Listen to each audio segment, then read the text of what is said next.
فيا هلا. مساكم الله بالخير. يستاهل سعادة العميد بدر بن جبيلان عياضي هذه الحفاوة والمحبة. هذا حصاد ما قدم.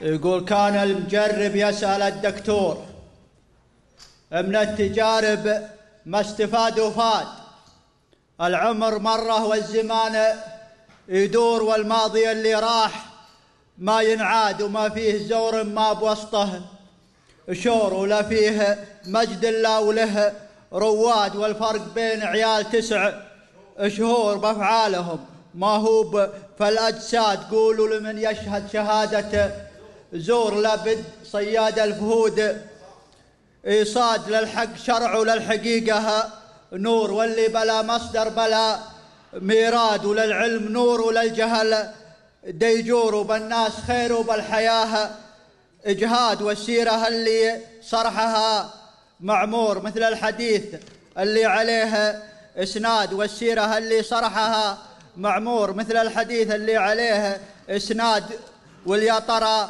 بو جعفر المنصور تطري علي البصرة وبغداد. واجه خصيمك لو معه طابور، وخذ من بسالة طارق بن زياد، لكن اليوم صار خصمك ثور خلك مثل عنتر والشداد.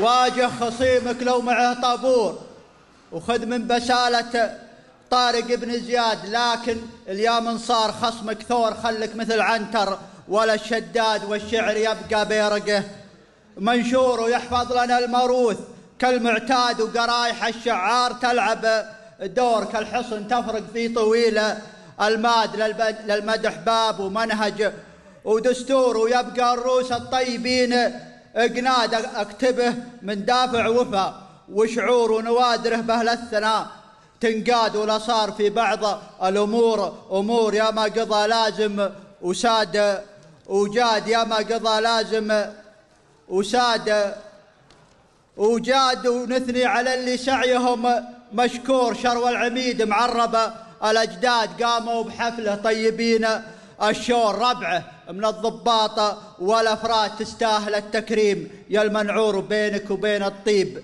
ملح وزاد، وجمايلك يا المحزم المذخور محفوظ هجري وفي الميلاد. أبشر بعزك لازمك مقدور، قدايمك ماهن عليك جداد.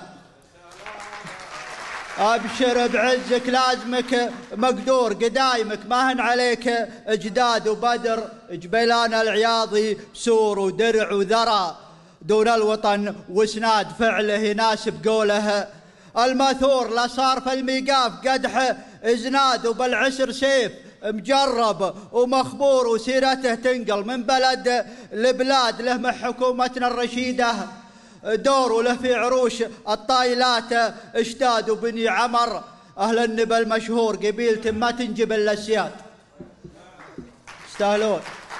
وبني عمر أهل النبى المشهور قبيلة، وبني عمر أهل النبى المشهور قبيلة ما تنجب إلا السياد، من خلقة الدنيا طوال شبور، وعلى العدا سيوف بدون غماد، ومن خلقة الدنيا النفخة الصور تطرخ بيارقهم على الأشهاد، وتاريخهم من الذهب محفور. وبني عمر حماية الأذواد يفخر بهم كل أبلج منعور، وحرب الدول عشاقة الأمجاد، وما دام باقي فوق الأرض عمور تباشروا بالخير في الأحفاد وسلامتكم.